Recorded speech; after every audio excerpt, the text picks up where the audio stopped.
Alors bonsoir à toutes et à tous. Ça marche, vous m'entendez? Oui. Alors je vous propose donc de débuter ce conseil municipal du 28 novembre, de nommer comme secrétaire de séance Madame Choquet. Merci, Monsieur le maire. Bernard Pierre-Michel. Vincent Alain. Berrier Jean-Roger. Bernard Carine. Levent Bruno. Dutrieux Isabelle. Coyer Damien. Potvin Valérie. Célidonio Onotilio. Asselin Isabelle. Manard Sylviane. Tétini Aldo. Présent. Hénin Daniel. Renoncourt Claude. Bafcop Francine. Gourdy Elisabeth. Delbove Nicole. Benguenou Amar. Bi Isabelle. Beljouri Ali. Pires Martine. Thorez Isabelle. Kenouf Nathalie. Messager Patrick. Présent. Degog Cédric. Gandao Régis. Choquet Christine présente. Moradi Cyril. Walleran Edith. Malo Peggy. Mayer Lolita. Jamjam Hamid. Dolik Virginie.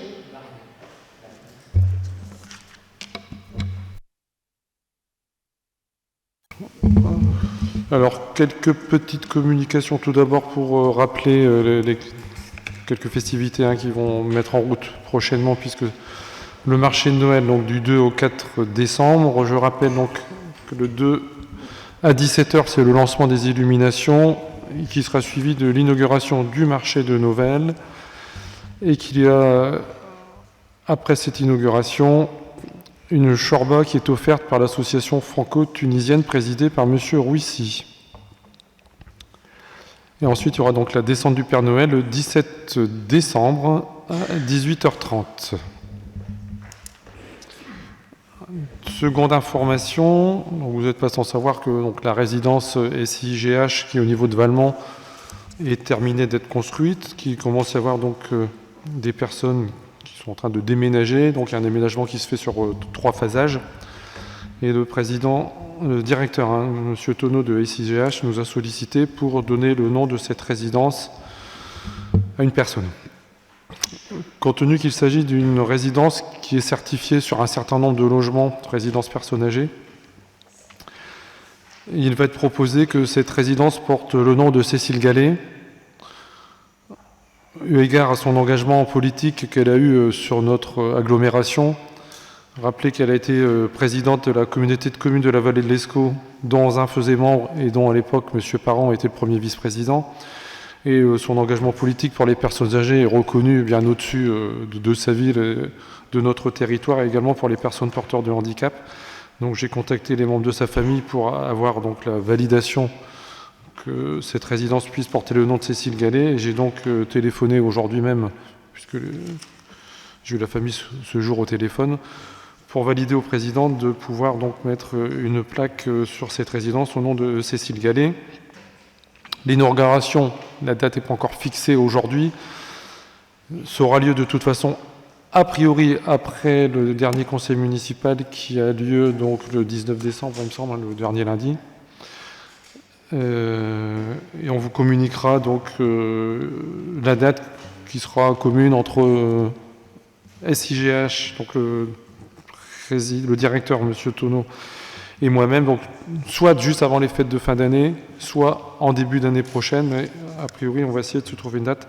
si cela est possible, juste avant les fêtes de fin d'année.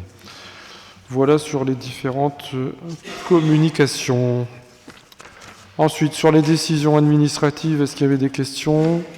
Pas de questions. Sur le procès-verbal de la réunion du conseil municipal non plus.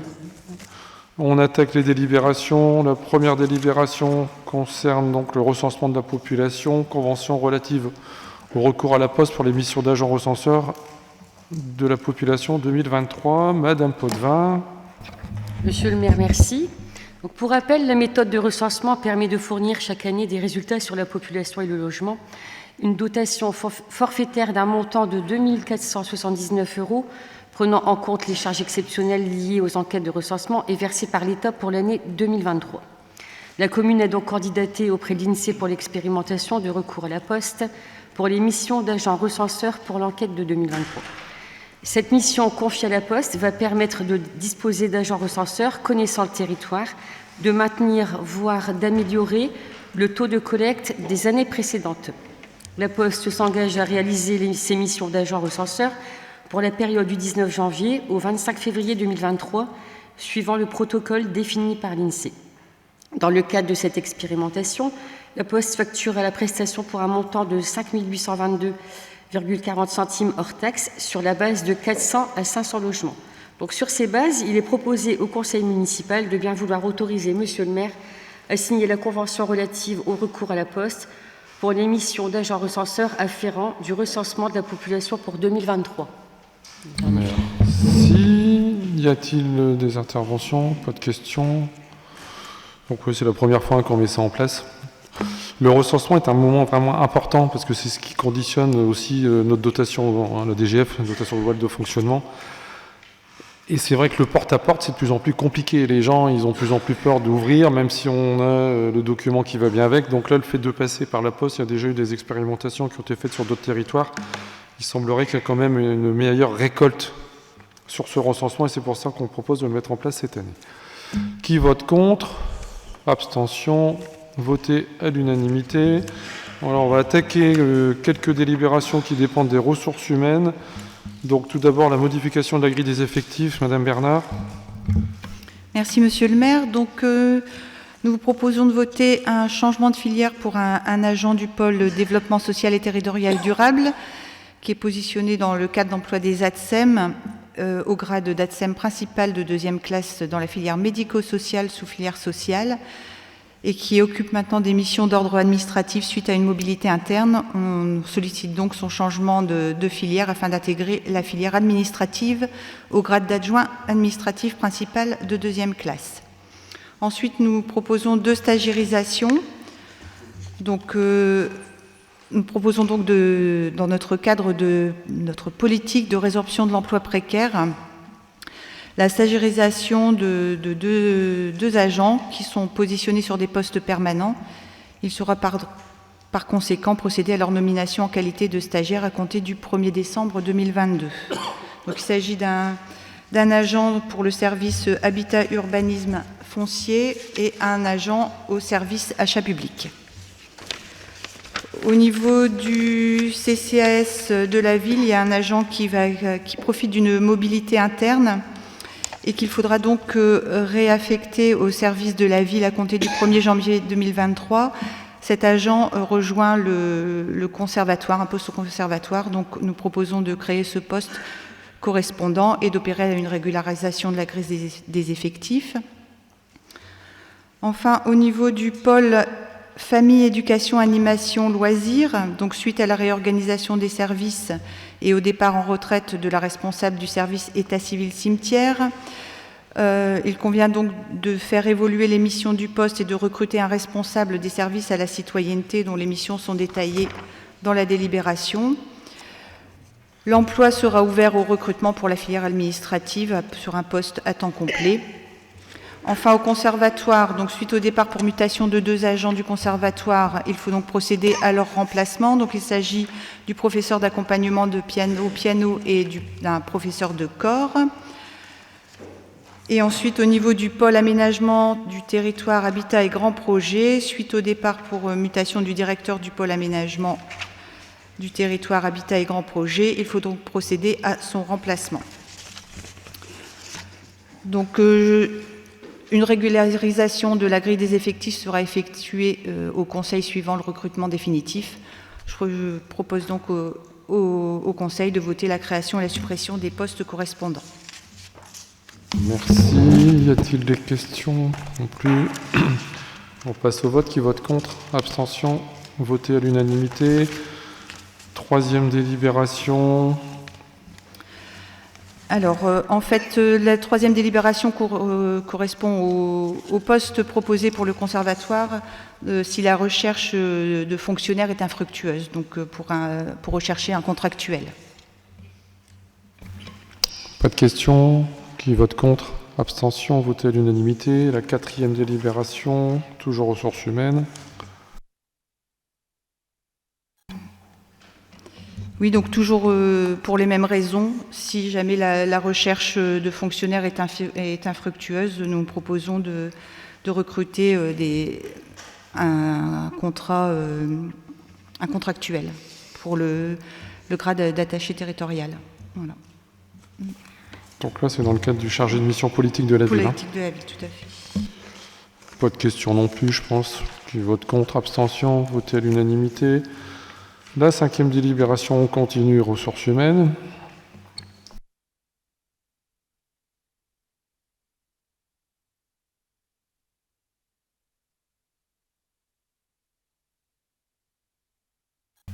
Il s'agit toujours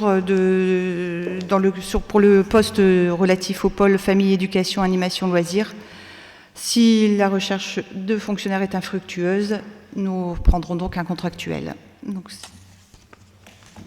on est obligé de passer ces délibérations pour ne pas se limiter au niveau des recrutements.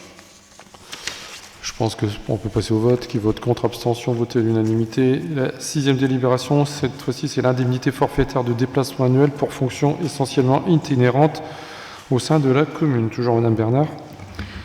Donc en effet, certains agents de la ville sont amenés à se déplacer fréquemment pour les besoins du service et dans le cadre de l'exercice de leurs fonctions au sein de la commune.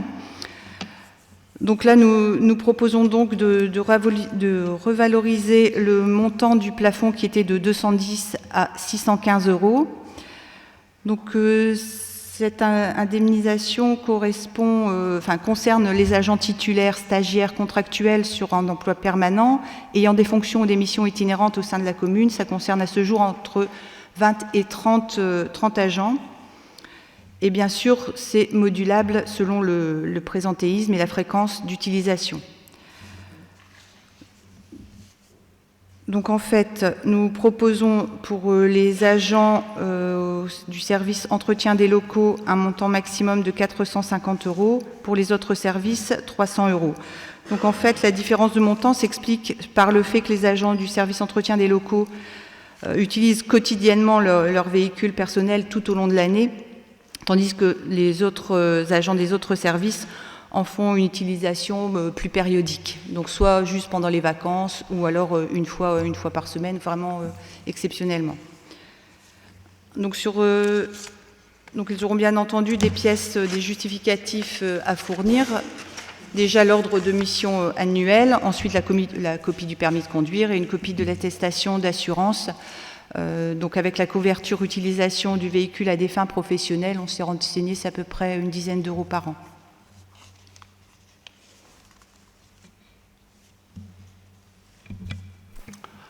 Arrivée de Madame Dolic, on va le signer dans le... Sur la délibération, Monsieur Jamjam.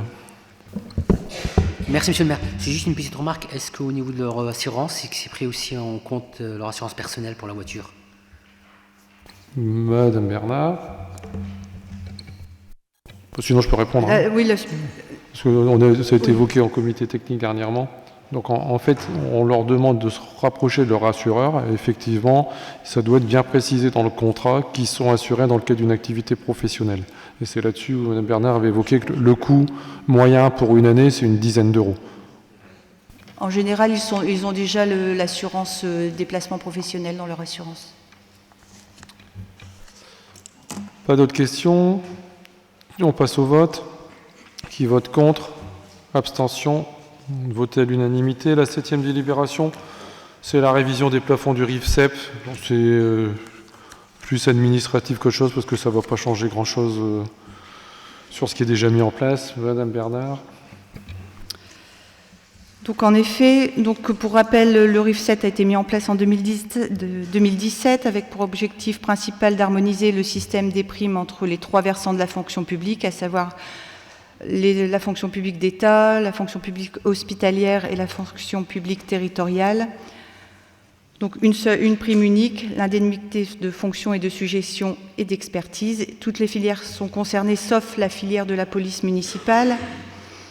Donc en fait, c'est juste pour nous caler sur le plafond qui était appliqué à la fonction publique d'État, pour ne pas devoir à chaque fois repasser de délibération. Donc c'est pour ça que vous avez tous les décrets qui vont bien dans la délibération. Donc c'est purement administratif et surtout, ça ne changera rien du tout au niveau du budget de la ville. Je tiens à préciser.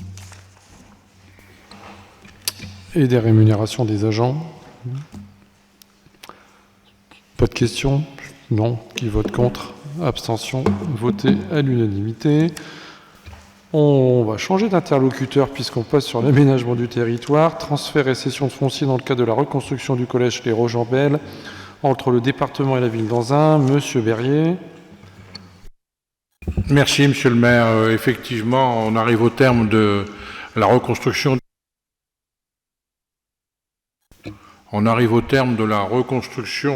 Du collège Les Rochambelles en lieu et place du collège Anatole France suite aux négociations que nous avons menées avec le département. Il nous appartient maintenant de céder cette parcelle de 15 205 m² et d'une parcelle de 144 m² au département gratuitement.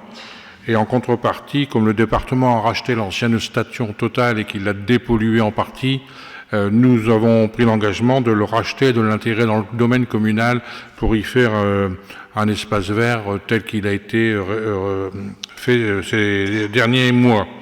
Donc je vous demande d'acter, je demande d'approuver le transfert au titre du département de cette parcelle de terrain de 15 205 m² et d'approuver la cession à l'euro symbolique des 1200 m² de la parcelle de l'ancienne station Total.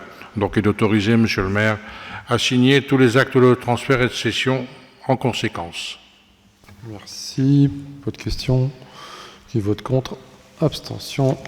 Voté à l'unanimité. La 9e délibération, c'est une cession d'immeubles 6 225 et 227 rue Jean Jaurès, place Éloi Beaumont, référence cadastrale AD 43 et AD 44. Monsieur Berrier. Comme notre politique sur l'ensemble du patrimoine de la mairie continue à faire son chemin, la mairie a estimé que ces bâtiments, alors pour ceux qui connaissaient ou ceux qui connaissent, c'est l'ancienne poste et l'ancienne mairie annexe à la place de la Bleuze-Borne. Donc ces bâtiments n'apportent plus aujourd'hui le service qu'on attend d'eux concernant la ville, ils n'ont plus leur utilité, donc on vous propose de les mettre en vente. Donc dans la délibération, vous avez l'évaluation des domaines qui est de 80 000 €. Ça a été mis en place dans différentes agences. Apparemment, on aurait un acquéreur potentiel qu'on ne manquera pas de vous faire délibérer à une prochaine réunion du conseil municipal. Donc je demande d'autoriser la vente de ces 2 habitations et d'autoriser monsieur le maire ou son représentant à signer tous les documents relatifs à cette vente. Merci. Y a-t-il des questions? Pas de questions non plus. Qui vote contre? Abstention. Voté à l'unanimité. La 10e délibération, c'est la cession d'un foncier non bâti 6 rue Valdec-Rousseau, référence cadastrale AH48. Monsieur Berrier. Merci monsieur le maire. Toujours dans ces ventes, nous avions un terrain rue de la Corderie. Nous avons vendu l'ancienne cour Baudry qui a été démolie en son temps et nous avons vendu les 2 parcelles une parcelle en front à rue pour la construction de 2 habitations. Il y a un résiduel derrière cette parcelle, un résiduel qui n'est pas constructible, qui était plutôt jardin, et on a une proposition aujourd'hui d'achat d'une personne qui veut y faire un jardin un peu plus, on va dire, développement durable, et l'estimation des domaines est de 1 880 € pour une parcelle de 256 m². Donc on vous propose d'accepter la vente de cette parcelle au prix des domaines et d'autoriser Monsieur le maire à signer les documents y afférents. Même chose, pas de questions. Qui vote contre?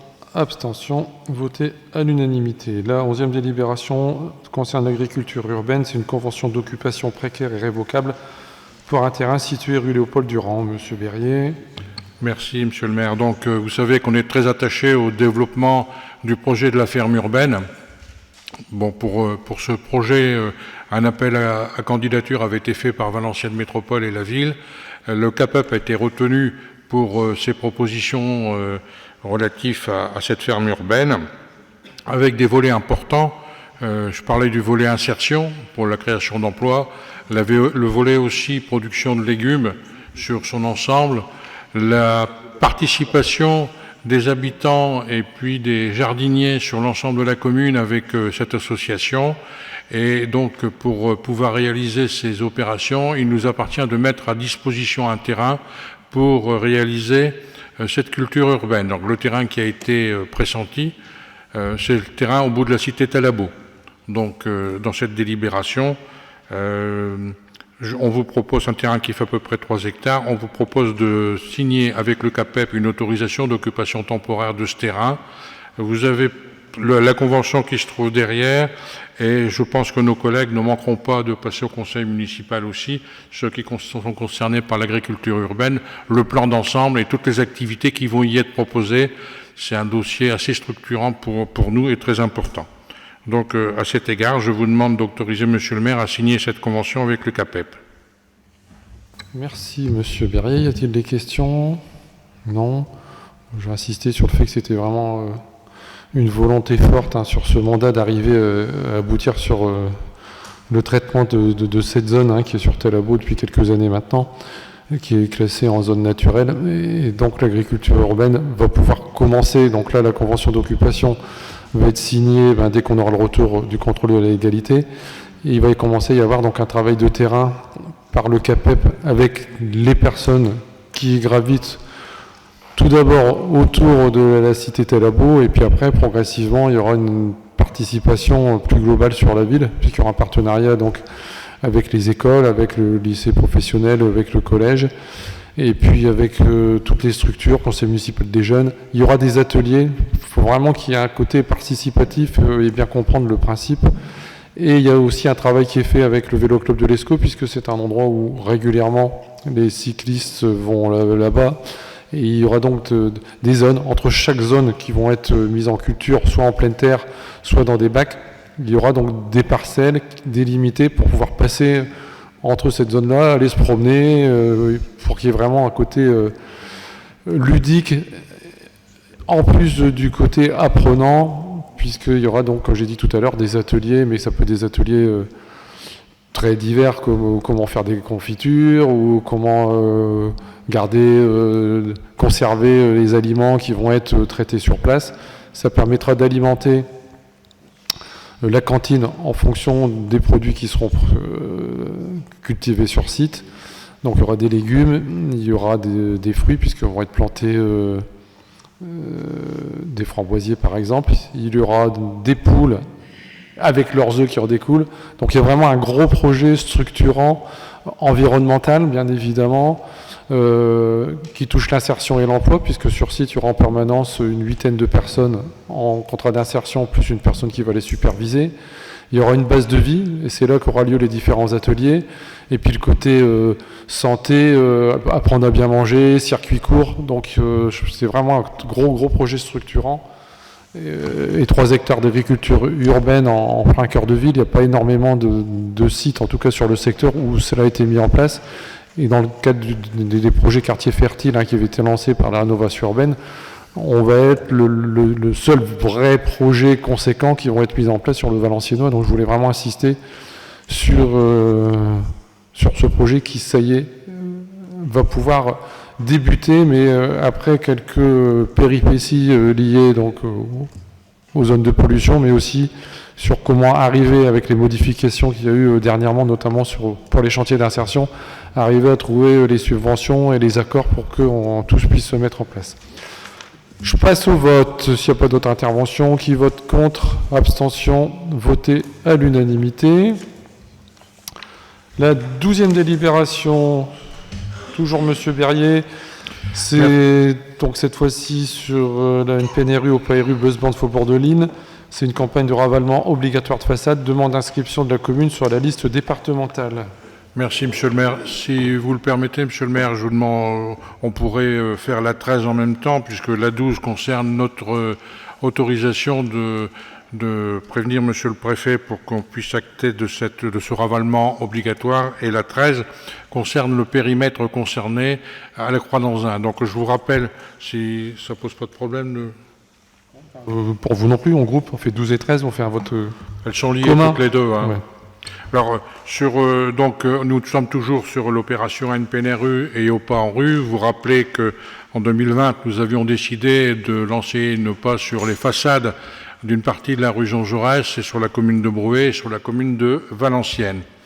Donc, il faut reconnaître que cette opération n'a pas eu le succès qu'on en attendait.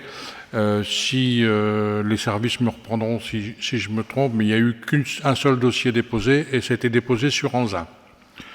Donc, bien sûr, des dispositifs coercitifs avaient été mis en place, mais n'ont pas été appliqués compte tenu de l'égard qu'on a vis-à-vis des propriétaires et des locataires. Donc, cette première délibération acte le fait qu'on va rendre obligatoire la rénovation de façade sur l'entrée de ville de la Croix-d'Anzin. Donc, vous avez le détail dans la 2e de toutes les habitations qui sont concernées. Il y a 16 habitations concernées. Il y a 13 propriétaires bailleurs et 3 propriétaires. Il y a 3 propriétaires occupants. Vous avez aussi donc le périmètre sur Valenciennes, donc une partie sur la rue Jean Jaurès et une partie sur le boulevard Dampierre. Donc, la première délibération, on vous demande d'autoriser, Monsieur le maire, à demander à Monsieur le préfet l'inscription de la ville d'Anzin dans le cadre de ces rénovations obligatoires de façade. Donc sur la 2e, on prend tout le détail, bien entendu, des opérations, et on vous a mis à l'intérieur le détail de chaque dossier, de chaque subvention, qui est bien entendu lié aux revenus. Donc les subventions sont quand même relativement conséquentes. Par exemple, pour les gens en revenus modestes et très modestes, c'est 70%, hein, avec un plafond de 10 000 €. Donc ensuite, vous avez tout le dégradé en fonction des revenus des uns et des autres. Donc bien entendu, on a mis une enveloppe au budget de la commune de 100 000 €. Et je vous propose donc d'approuver le lancement d'une campagne de ravalement obligatoire. C'est important pour nous, la Croix-d'Anzin. Je vous rappelle que c'est un lieu emblématique du Valenciennois, un lieu emblématique en Zinois, et donc il faut absolument qu'on puisse redonner un petit coup de neuf à ce lieu qui est important. Donc je vous demande donc d'approuver aussi l'adaptation du règlement d'attribution des aides passées par Valenciennes Métropole, d'engager à s'inscrire les crédits au budget, d'autoriser Monsieur le maire à signer tous les documents et conventions y afférents. Dans la suite de la délibération, vous avez tout le détail, maison par maison, nom de propriétaire et la situation vis-à-vis du logement. Merci Monsieur Berrier. Y a-t-il des questions, Monsieur Jamjam? Merci, Monsieur le maire. C'est simplement, comme on l'a précisé lors de la commission, effectivement, de faire très attention au public fragile. C'est-à-dire que ce n'est pas parce qu'on est propriétaire qu'on peut, c'est juste de les accompagner, d'avoir un accompagnement au plus proche. Alors, je vais répondre, Jean Rouget, parce que de toute façon, moi aussi, j'ai insisté d'emblée. Hein. Après, il faut pas se voiler la face. C'est vrai que cette entrée de ville, qui est une autre entrée de ville principale, il y a quand même des bâtiments qu'on nous a laissés, excusez-moi du terme, pourris depuis des années. Et je pense qu'il y en a certains, à un moment donné, il faut quand même qu'ils prennent leurs responsabilités. Rappelez que les bâtiments qui nous posent le plus de problèmes, ce sont souvent des propriétaires bailleurs. Sur les propriétaires occupants, sur les 16, il n'y en a que 4. Il y aura donc bien évidemment un accompagnement spécifique qui sera fait par les services. Et après, le curseur, on a quand même une certaine possibilité de modifier le curseur en fonction des problématiques que l'on va voir. Donc si effectivement, dans les propriétaires occupants, il y a vraiment une grosse difficulté, on va revoir donc avec les aides, 70% d'aides hors taxe. voir un peu comment on peut les aider, en fonction de l'état de la façade, voir qu'est-ce qu'on voudrait qu'ils fassent à minima, et on va essayer de trouver des solutions, mais de toute façon, on va être clair, sauf cas très exceptionnel, on va pas aller jusqu'à leur imposer et faire qu'ils seront en incapacité de payer, de faire un recouvrement par les services compétents, mais sincèrement, sur les 16 façades qui sont proposées, il y en a quand même quelques-unes où je pense qu'on est quand même d'accord.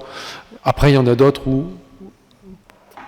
c'est pas plus choquant, mais on sait que c'est des propriétaires occupants, où c'est pas le top, et peut-être qu'en faisant un minimum de choses, on pourrait arriver aussi à améliorer la qualité de l'entrée de ville.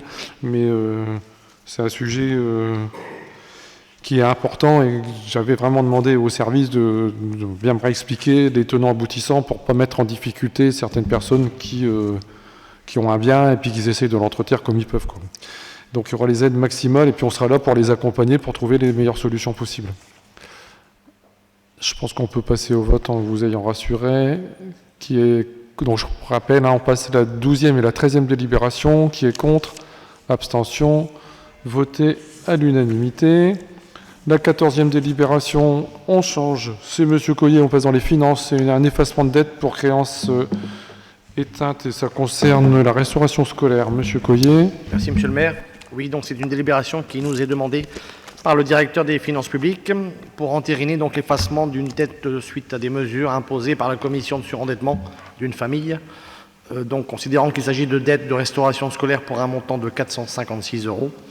Sur ces bases, il est donc demandé au conseil municipal d'effacer la dette suite aux mesures imposées par la commission de surendettement, d'inscrire les crédits nécessaires à l'article 6542 du budget de la commune et d'autoriser toujours monsieur le maire à signer tous les documents afférents à cette décision. Bon, je pense qu'il n'y a pas de questions spécifiques. Et on attaque la 15e délibération, qui est le rapport d'orientation budgétaire 2023. Monsieur Coyer. Merci, monsieur le maire. Donc, il est demandé au conseil municipal d'émettre un avis sur le rapport d'orientation que je vais vous présenter. L'examen donc du budget primitif sera quant à lui prévu le 19 décembre 2022. Voilà donc au niveau de ce rapport. En préambule, force est de constater que l'inflation importante est portée par la crise énergétique.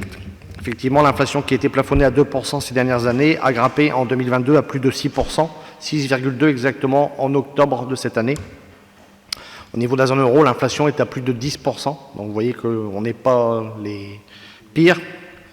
La hausse des coûts énergétiques pèse directement ou indirectement sur ce chiffre. Pour 2023, le gouvernement anticipe un léger ralentissement avec une moyenne de 4,2, mais je pense qu'au premier trimestre 2023, on sera toujours à un peu plus de 5%.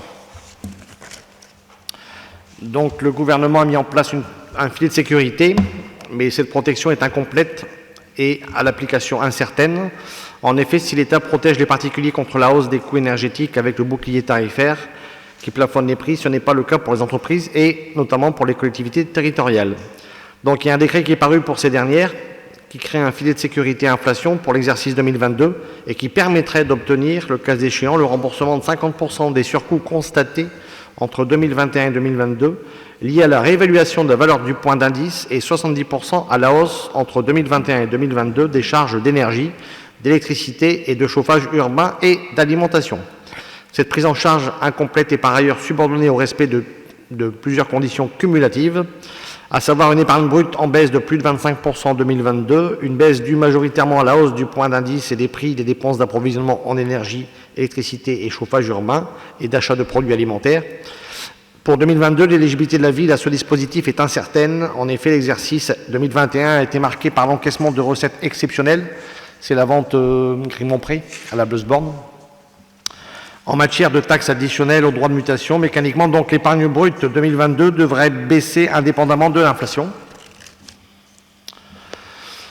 Donc toujours à ce stade du projet de loi de finances, le principe de recondition du filet de sécurité a été adopté pour 2023. Pour pouvoir en bénéficier, il faudra enregistrer en 2023 une baisse de plus de 25% de son épargne brute et que l'augmentation de ses dépenses d'énergie soit supérieure à 60% de l'augmentation des recettes réelles de fonctionnement en 2023 par rapport à 2022. La dotation sera égale à 50% de la différence entre l'augmentation des dépenses d'approvisionnement en énergie, électricité et chauffage urbain entre 2023 et 2022 et 60% de celle des recettes réelles de fonctionnement entre 2023 et 2022. D'autres critères non connus à ce jour seront probablement intégrés dans le texte définitif. C'est pourquoi à ce stade, il est proposé de ne pas inscrire de recettes éventuelles par rapport à ces éléments que je viens de vous indiquer. Les autres mesures du projet de loi de finances 2023, donc la dotation globale de fonctionnement, elle comprend, je le rappelle, la dotation forfaitaire, la dotation de solidarité urbaine, que la ville d'Anzin bénéficiait jusqu'à maintenant, et la dotation nationale de péréquation. Une hausse de 320 millions d'euros de la DGF a été votée. Ce montant permettrait ainsi de financer une augmentation de la DSU tout en stabilisant la dotation forfaitaire. Il est prévu de proposer un maintien de la dotation forfaitaire au niveau perçu en 2022, une progression soutenue mais moindre qu'en 2022 pour la DSU. Elle s'établirait à 6 100 635 euros en progression de 3% et la DNP plus 277 302 euros en progression de 2%. Le FPIC, le Fonds national de péréquation des ressources intercommunales et communales, est stabilisé quant à lui au niveau national à hauteur de 1 milliard. Il sera proposé d'inscrire le montant perçu en 2022, soit 315 000 euros. Nous le verrons plus tard. Chaque année, les bases d'impôts locaux sont revalorisées sur décision de l'État. Le principe de maintenir l'indexation des bases sur l'indice des prix à la consommation a été acté par le gouvernement. Et donc, c'est l'indice de novembre, hélas, soit plus 6,8, qui servira de référence pour l'augmentation des bases au niveau des impôts locaux. Mais il y a quand même des bonnes nouvelles, vous verrez après. Les mesures de soutien à l'investissement local, donc maintien de la DPV et de la DETR, la dotation politique de la ville garde son enveloppe de 150 millions d'euros. La ville présentera probablement en 2023 le dossier de rénovation de son conservatoire municipal. La DETR, quant à elle, donc, devrait également être maintenue au niveau de 2022. Un autre fait marquant, c'est que la DSIL est remplacée par le Fonds vert, économie et écologie oblige. Donc cette dotation de soutien à l'investissement local sera remplacée en 2023 par un fonds vert abondé à hauteur de 1,5 milliard d'euros. Ce fonds vise à accompagner les collectivités dans la rénovation thermique des bâtiments et dans les projets de transition énergétique. Voilà, donc après vous avoir brossé un peu les mesures au niveau national, voyons maintenant au niveau local comment cela va impacter le budget de la commune. Voyons d'abord au niveau des recettes escomptées. Pour rappel, depuis 2022, la ville perçoit la part de la taxe foncière du département complétée par un complément versé par l'État visant à compenser la suppression de la taxe d'habitation. Le nouveau taux voté intègre donc désormais l'ancien taux voté par le département. Les taux décidés par la commune n'ont, eux, jamais changé. Ainsi, le taux de la taxe d'habitation qui s'applique aux résidences secondaires et logements vacants reste celui voté en 2019. Donc, un fait important, donc, pour 2023, il sera proposé de maintenir inchangés les taux d'imposition pour la ville d'Anzin. Je rappelle que ça fait depuis 2009 qu'il reste inchangé, soit 15 ans. En ces temps de crise et d'inflation, c'est quand même une information non négligeable quand on voit que certaines communes vont les augmenter de plus de 50%. Les bases de la taxe foncière devraient progresser en fonction de l'indice des prix à la consommation constaté en novembre 2022, soit 6,8 comme je viens de vous le mentionner. Le montant des recettes fiscales qui intègrent la compensation de la suppression de la TH et la taxe d'habitation sur les logements vacants devrait quant à elle progresser de 5,5% à 5 737 281 euros. Nous avons ensuite un tableau qui retrace un petit peu la fiscalité directe et indirecte au niveau de la ville. Donc les recettes prévisionnelles de dotation de l'agglomération se basent sur une stabilité par rapport aux encaissements de 2022. Concernant la TCFE, une hypothèse de stabilité est retenue par rapport au prévisionnel 2022 qui devrait se situer à 200 000 euros. Et une hypothèse prudente de stabilité est proposée sur les autres postes. Donc on peut voir qu'au niveau des impôts locaux, donc par rapport à l'augmentation des taxes, des bases de 6,8, donc la ville pourrait escompter 5 737 281 euros. L'attribution de compensation donc serait stable à 1 434 114 euros. La dotation de solidarité communautaire serait en augmentation d'un peu plus de 18 000 euros pour s'établir à 136 000 euros. Le fonds de péréquation donc des ressources communales et intercommunales s'établirait quant à lui à 315 000 euros. Les droits de place au niveau du marché et autres, ça resterait inchangé à 65 000. La taxe sur les pylônes électriques, 12 000, inchangé. La taxe sur la consommation finale d'électricité, quasi stable, 200 000 contre 190 000 précédemment. La taxe locale sur la publicité extérieure a tendance à régresser d'année en année pour s'établir toujours à 2 000 euros. Et enfin, donc, la taxe additionnelle au droit de mutation s'élèverait toujours à 275 000. On a repris les bases des années précédentes hors ressources exceptionnelles. Voyons maintenant donc la DGF, dotation globale de fonctionnement. Elle progresse moins que l'inflation attendue, effectivement. Je rappelle qu'elle comprend donc la dotation forfaitaire, la dotation de solidarité urbaine et la dotation nationale de péréquation. Les prévisions sont basées sur une stabilité de la population recensée.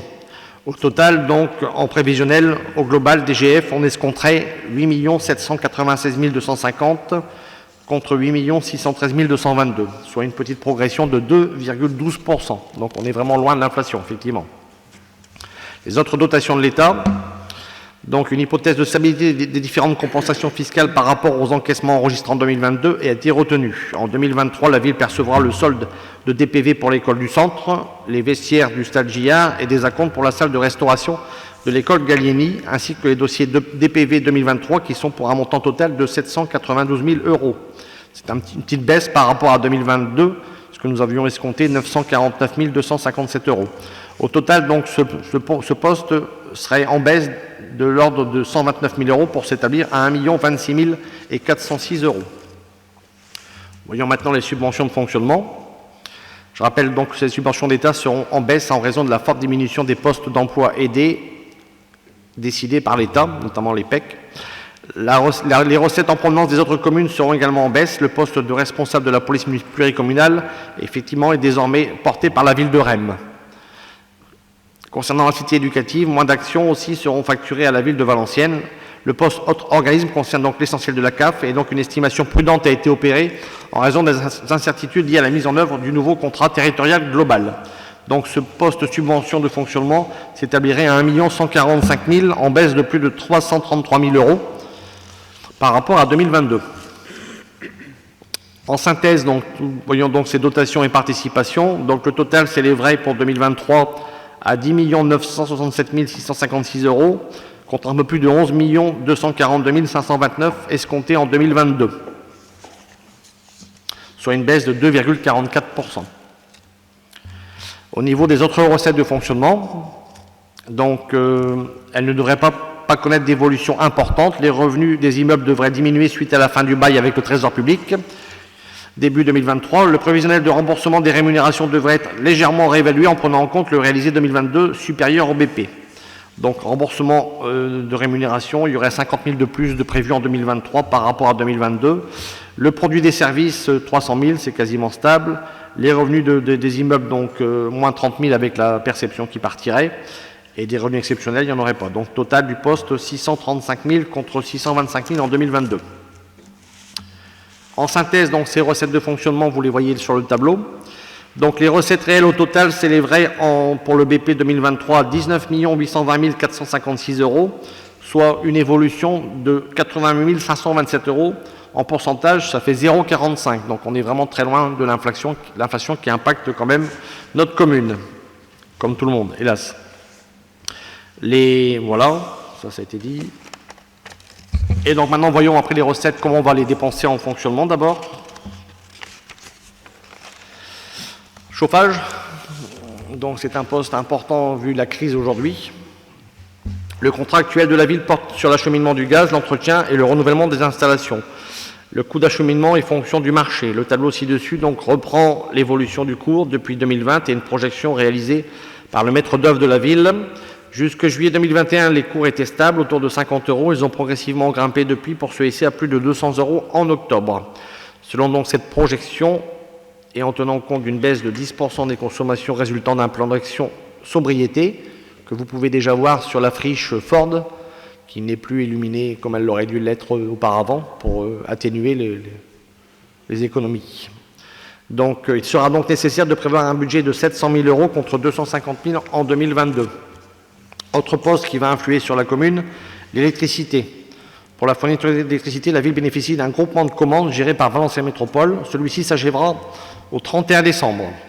Une nouvelle consultation a ainsi été lancée. Dans le contexte inflationniste actuel, peu d'offres ont été émises et se situent à un niveau très supérieur au prix pratiqué en 2022. À ce stade, on se dirige donc vers les augmentations suivantes. Pour les sites d'une puissance inférieure à 36 kV, un coût multiplié par 4, et pour celles inférieures à 36, un coût multiplié par 2,5. Le coût provisionnel pour 2022 donc, devrait se situer aux environs de 400 000 €.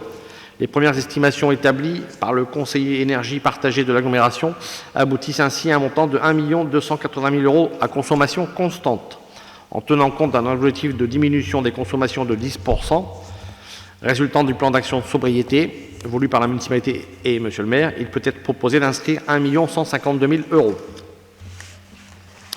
Les autres dépenses du chapitre 11, charges à caractère général, donc le poste de dépenses électricité et chauffage représente une augmentation à eux seuls de plus de 1 100 000 €, à savoir donc 1 852 000 contre 725 000 au BP 2022. Un autre poste de dépenses subit aussi l'impact de l'inflation. Il s'agit de l'achat des denrées alimentaires pour la cantine qui devrait progresser de plus de 50 000 €. Hors énergie et alimentation, la hausse du chapitre devrait être contenue à 1% grâce aux efforts réalisés par l'ensemble des services, et je remercie chacun du personnel de la ville. Le projet de budget contiendra donc quelques mesures nouvelles. Après une phase d'expérimentation sur le stade Gilliard, il sera proposé de confier l'entretien des stades, football, athlétisme et rugby à une entreprise pour la maintenance. Il sera également proposé de prolonger le contrat d'entretien de l'école élémentaire Jaurès par une entreprise et de l'étendre à un deuxième établissement scolaire. Ces deux propositions représentent un transfert de chapitre 12 vers le chapitre 11 estimé à 100 000 €. Au total, le chapitre 11, donc charge à caractère général, devrait s'élever à 5 600 000 € contre 4 391 924 € au BP 2022. Hors augmentation des dépenses énergétiques et alimentaires, le chapitre s'établirait à 4 413 000 €, soit une progression de 0,5 hors énergie. Donc vous voyez que l'impact que ça a sur le budget de la ville. Au niveau masse salariale, donc la structure des effectifs et rémunération au 31/12/2022 s'établirait à 356 agents, 246 titulaires, 68 agents permanents et 42 agents non permanents. Au niveau de la masse salariale, donc, nous avons un montant total qui serait alloué au budget de 5 740 376 €.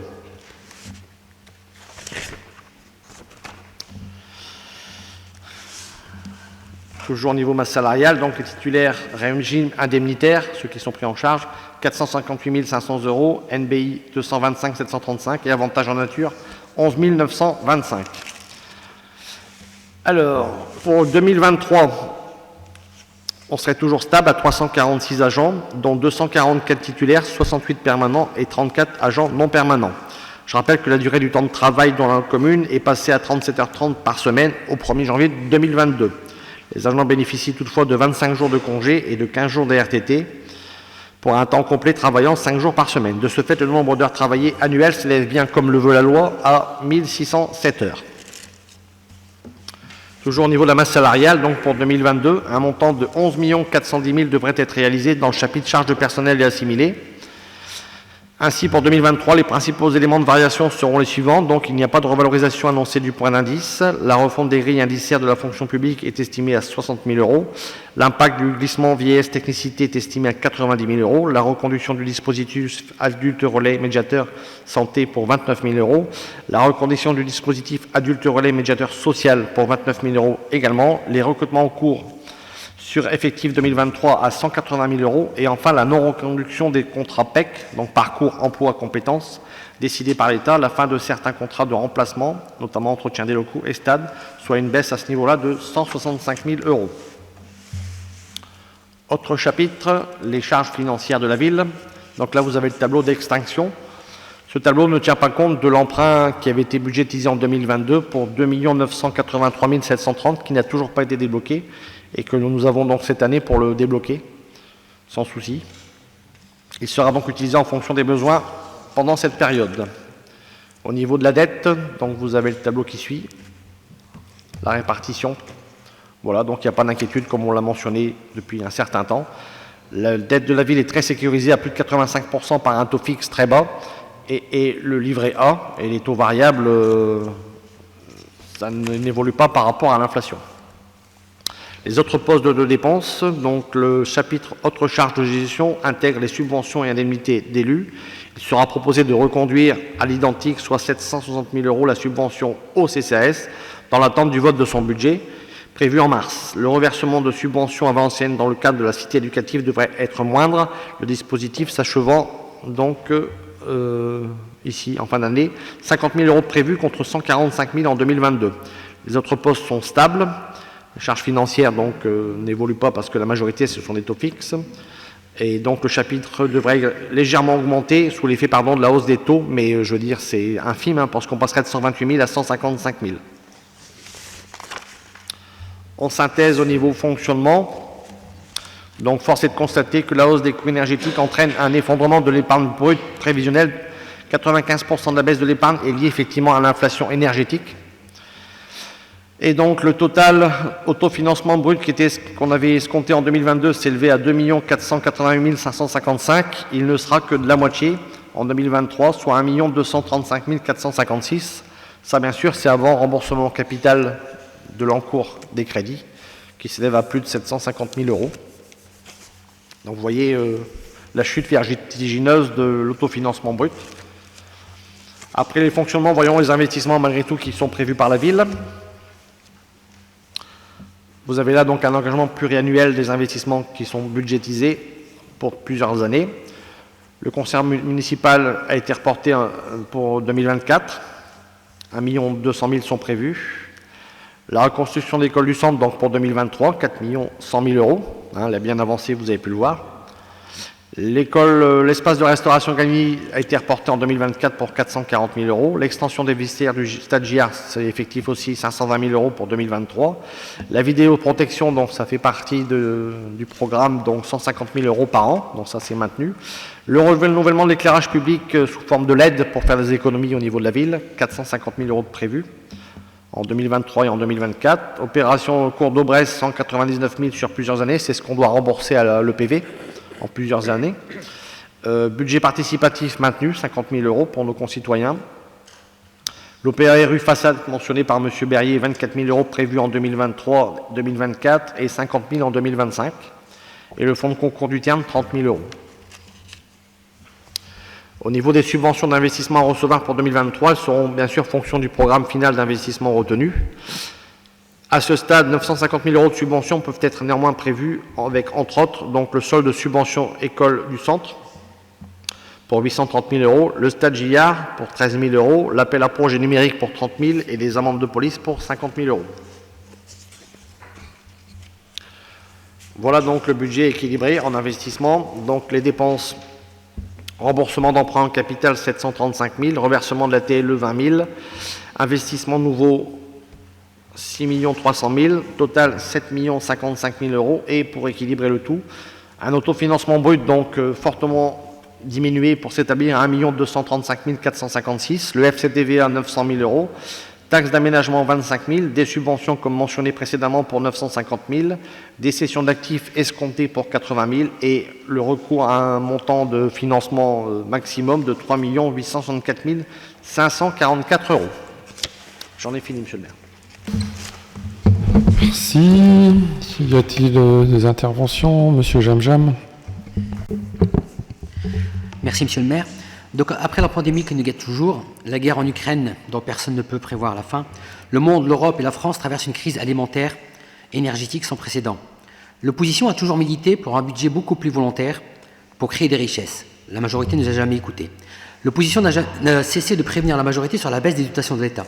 Eh bien, nous y sommes.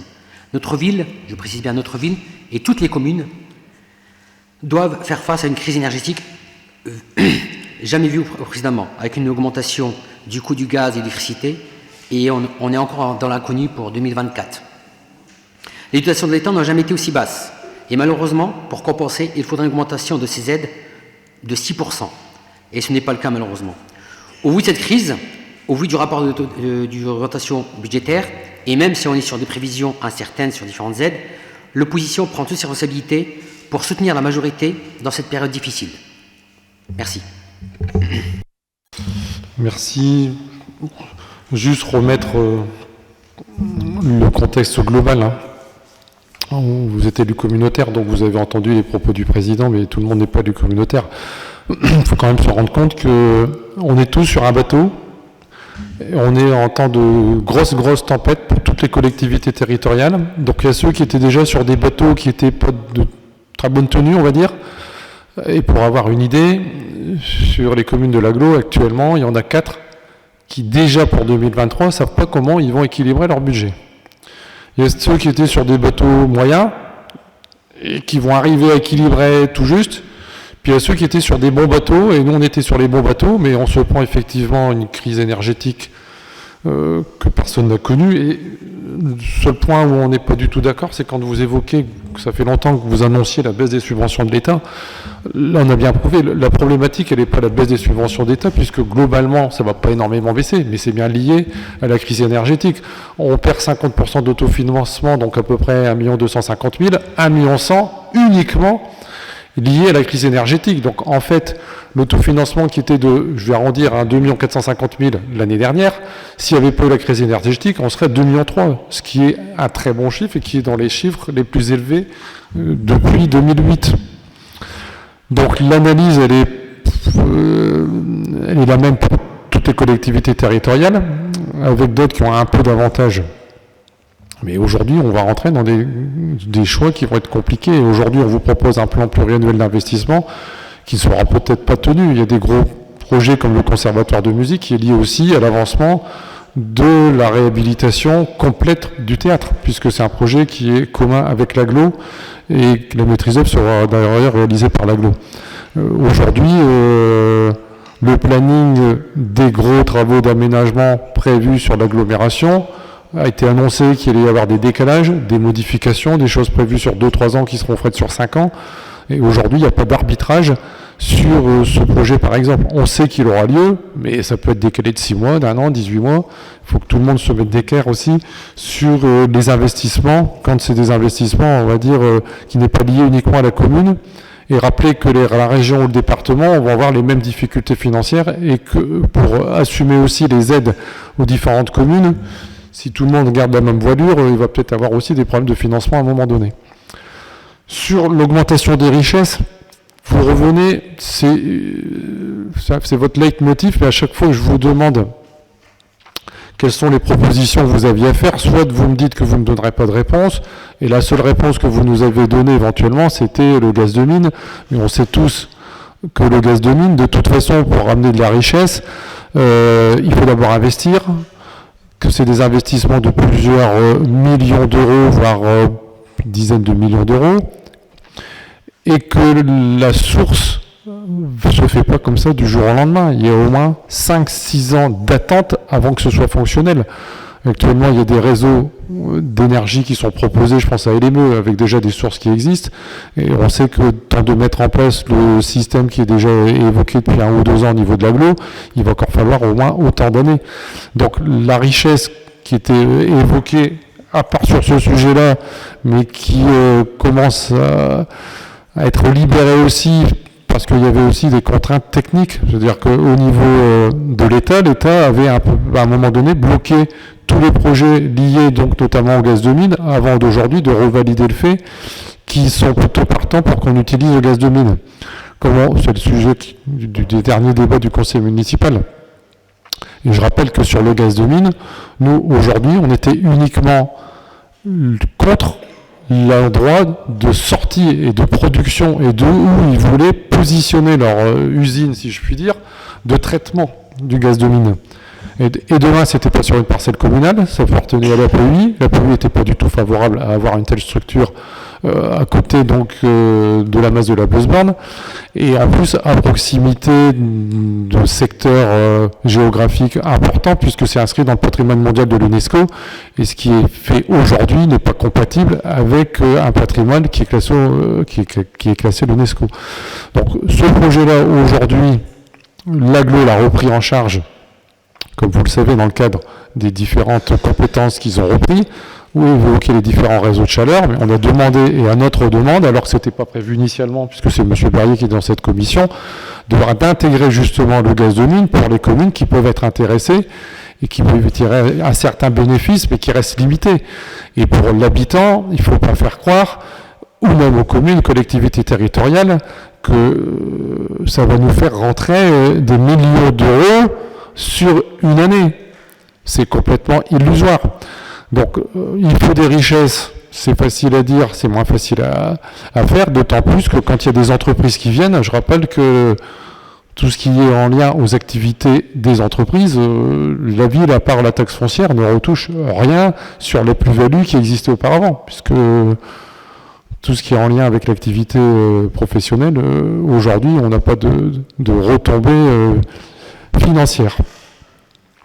Donc les seules marges de manœuvre, c'est éventuellement avoir des nouvelles constructions, avec les exonérations qui existent également, qui sont éventuellement compensées. Mais à part ça, à l'instant T, créer des richesses, si vous avez des solutions miraculeuses, je pense qu'il faut le dire, parce que je pense que toutes les communes de Française-Navarre vont être d'accord pour trouver des solutions qui vont apparaître du jour au lendemain.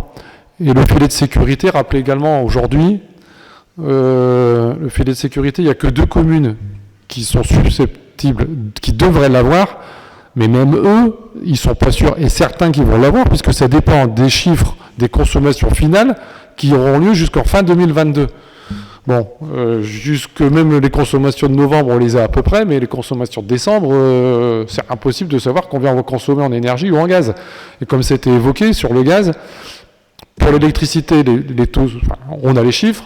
Pour le gaz, personne, que ce soit l'aglo avec son contrat qu'ils viennent d'avoir, ou que ce soit nous avec notre contrat, le gaz, aujourd'hui, c'est tous les mois.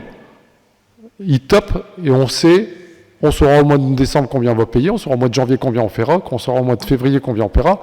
C'est impossible de savoir dans 6 mois où on en sera. Est-ce qu'on sera un peu moins, est-ce qu'on sera beaucoup plus? Personne n'est d'accord sur ce prévisionnel. Et c'est là-dessus où tout le monde est en difficulté, c'est que sur le gaz notamment, il y a donc une projection qui est faite avec ceux qui nous accompagnent sur ce contrat qui est porté par Dalkia. Mais aujourd'hui, on met 770 000, si on était à la même consommation, on dit on fait 10% d'économie, mais c'est une projection et on n'a pas de visibilité, et toutes les communes, aucune commune n'a de visibilité sur le coût du gaz notamment.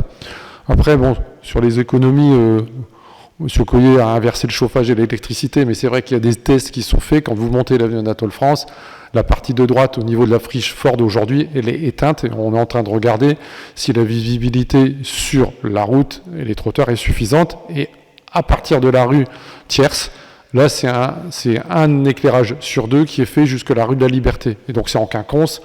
Et au niveau luminosité, vous allez dans d'autres communes ou vous arrivez sur d'autres communes qui sont frontalières, on n'est pas choqué par le fait, on est même parfois encore un peu plus éclairé que d'autres. Donc on est en train de regarder à chaque fois où on peut gagner un peu en économie. Il y aura d'autres secteurs géographiques où on peut considérer que c'est quand même un peu suréclairé, où on va essayer de refaire des économies à ce niveau-là. Et puis rappelez qu'en 2023 et 2024, on met 300 000 € de plus sur l'éclairage public pour accélérer ce qui était prévu jusqu'en 2026, les transformations en LED.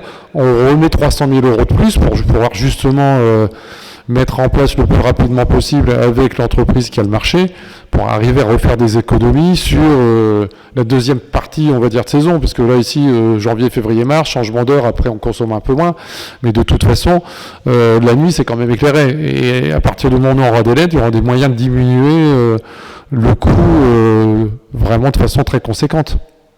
Donc ça, c'est des mesures qui ont été prises à l'instant T pour faire les économies. Après avoir des richesses, honnêtement, je pense que tout le monde est preneur si vous avez une idée pour augmenter les richesses dans l'année qui vient. Donc moi, je pense que j'ai à peu près résumé, oui, et puis il y a une diminution des aides aussi de l'État, mais c'est lié au fait que les PEC, depuis déjà 3 mois, c'est fini, le robinet est coupé, il n'y a plus de PEC, et il est annoncé que 2023, sauf changement, mais qu'il n'y aura pas de PEC non plus. Donc la baisse des subventions de l'État sont essentiellement liées au fait qu'il supprime un dispositif qui existait et qui était pertinent dans des communes comme nous, sur l'agglomération, où on a quand même des critères sociaux qui sont quand même dans les moins bons de France, et on a des personnes qui sont très éloignées de l'emploi, et ces contrats-là permettaient de remettre le pied à l'étrier de certaines personnes, et je pense que c'est une grave erreur de supprimer ces contrats, et il y a des interventions qui ont déjà eu lieu pour justement évoquer ces difficultés pour les personnes qui bénéficiaient de ces contrats et sur lesquels on ne pourra pas, nous, financièrement réintervenir au niveau des frais de personnel. Je rappelle également que le point d'indice qui était légitime qu'il soit augmenté de 3,5%, pour nos employés, ce sont les communes et les collectivités qui les prennent plein pot. Et pour une commune comme nous, c'est 350 000 € de plus sur une année pleine. Quand on additionne l'énergie, l'indice, le SMIC a augmenté de façon importante, puisque habituellement, on a une augmentation de 1 à 1,5% d'inflation. Là, on est à 6,5%.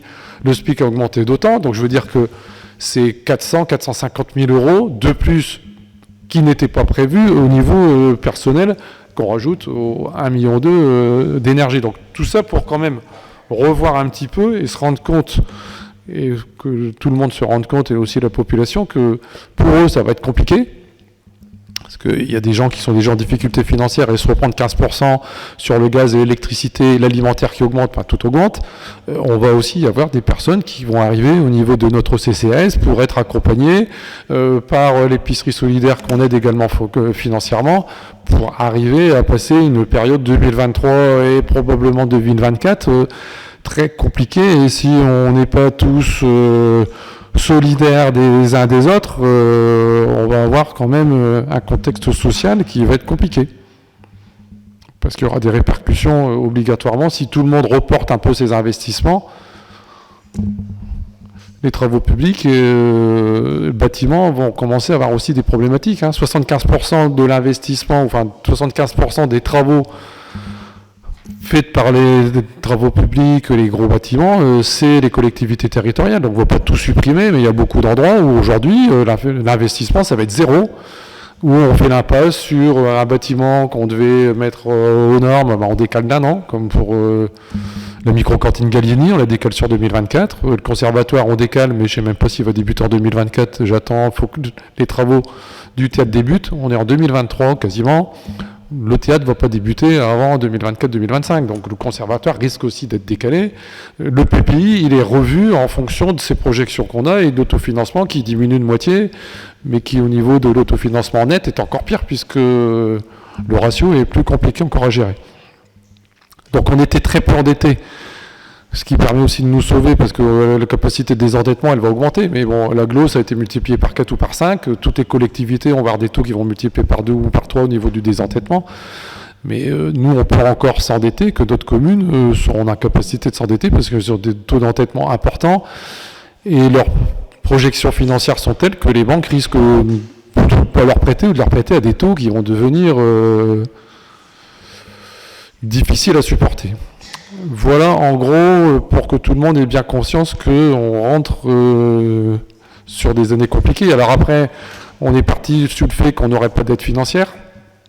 Pour la commune, sur 3 critères, on en remplit 2. Le dernier critère, c'est lié à la baisse de l'autofinancement et au fait qu'effectivement, avec la vente de Grimont-Prêt, on a une somme conséquente qui est rentrée de façon exceptionnelle. On a essayé de négocier avec l'État sur cet état de fait. Il n'y a pas de... Le compte exceptionnel n'existe pas, quelles que soient les collectivités. Donc là, ça va se jouer à quelques dizaines de milliers d'euros près sur le fait qu'on aura entre 300 et 350 000 euros d'aide sur 2022. On ne le saura que cet été ou au mois de septembre sur le fait qu'on remplisse les critères ou pas pour avoir l'aide. Et pour 2023, je pense qu'on n'a pas encore tous les critères. Sur les critères actuels, on rentre dans l'aide possible, mais tant qu'on n'a pas les critères, on ne va pas non plus les acter financièrement. Donc en fonction de la possibilité d'avoir le filet de sécurité, ça nous laissera peut-être des marges de manœuvre pour avancer ou se projeter sur 2024, parce qu'on va être clair aussi, moi, lors d'une réunion qu'on a eue donc, le jeudi matin à l'agglo, tous les maires étaient présents quasiment, tout le monde est en difficulté déjà sur 2023, mais 2024 fait peur encore plus aux différentes communes, parce qu'on ne sait pas où on va et comment va se passer la fin de l'année 2023 et 2024. Est-ce que les taux vont bouger sur l'énergie et puis le gaz très compliqué à se projeter. Il va donc falloir qu'il y ait aussi des coopérations intercommunales qui soient mises en place. Moi, je l'ai toujours dit, ça fait 15 ans quasiment où je suis arrivé, où j'ai toujours été vraiment actif pour essayer d'avoir des projets qui soient menés en intercommunal, que ce soit pour la police pluricommunale, et puis pour d'autres projets, ça ne sert à rien d'avoir des équipements pour entretenir certaines choses, que chaque commune ait un équipement et qu'on s'en sert peut-être 8 jours dans l'année. Aujourd'hui, c'est plus possible. Il faut qu'il y ait effectivement obligatoirement un effet de solidarité intercommunale au niveau de l'agglo, peut-être pour superviser ça, mais il y a un chantier qui est à réaliser pour arriver à travailler en symbiose, quelles que soient ces différentes couleurs politiques et les résultats des élections municipales ou départementales qui ont lieu. Si on ne se met pas tous à coopérer, ça va être très très compliqué. On doit passer au vote. Le vote, c'est comme quoi on a bien présenté le rapport d'orientation budgétaire. Parce qu'avant, quand c'était le débat d'orientation budgétaire, il n'y avait pas de vote, mais là, on rappelle qu'il faut voter le ROP 2023. Alors, je passe au vote. Qui vote contre? Abstention, voilà. Alors, unanimité sur la totalité des délibérations. On a le journaliste Vaudunard est là, il faudra le signaler hein, dans le compte rendu. Bon, merci. En tout cas, le prochain conseil municipal, c'est le budget. On est en train de regarder un petit peu, mais on va être clair hein, déjà sur ce ROB. Auparavant, on fait le ROB, on fait les arbitrages. Là, on a déjà fait les arbitrages avant parce qu'on savait que ça allait être très, très compliqué et qu'il y a eu des arbitrages importants à faire. Il y a les coûts partis, les coûts qui étaient non partis. Pour donner une idée, de 2,2 millions de coûts d'investissement qui étaient proposés par les services, on devait arriver à 800 000 pour arriver sur ce chiffre-là. Donc, de 2,2 millions à arriver à 800 000, je peux vous dire qu'on a mis quelques heures pour arriver à faire l'arbitrage avec les chefs de service, avec mes collègues, les adjoints qui supervisent chacun son. Mais c'était un exercice difficile. Mais dans d'autres communes, ça a encore été pire. J'en ai quelques-uns qui m'ont dit que ça devient vraiment très compliqué. Et comme le disait le maire de Valenciennes, le président d'Agglo, alors en ce moment, c'est tous les jours on arrive en se demandant qu'est-ce qu'on va encore se prendre sur le coin de la tête, quoi, parce que les bonnes nouvelles, elles ne s'accumulent pas ces derniers temps. Hein. Monsieur Jamjan, je ne voudrais pas vous couper la parole juste avant la conclusion. Merci. Je finis juste en disant, effectivement, c'est des périodes assez difficiles, que ce soit pour nous, pour les concitoyens, pour les politiques, et c'est pour ça qu'on est obligé d'être aux côtés. Parce qu'on comprend cette situation qui est très très difficile à gérer. Merci pour cette solidarité. Bon. Bonne soirée, bonne semaine. Et je vous donne un rendez-vous à tous. Marché de Noël, il faut quand même qu'on se change un peu les esprits et qu'on profite du week-end festif qui vous est proposé.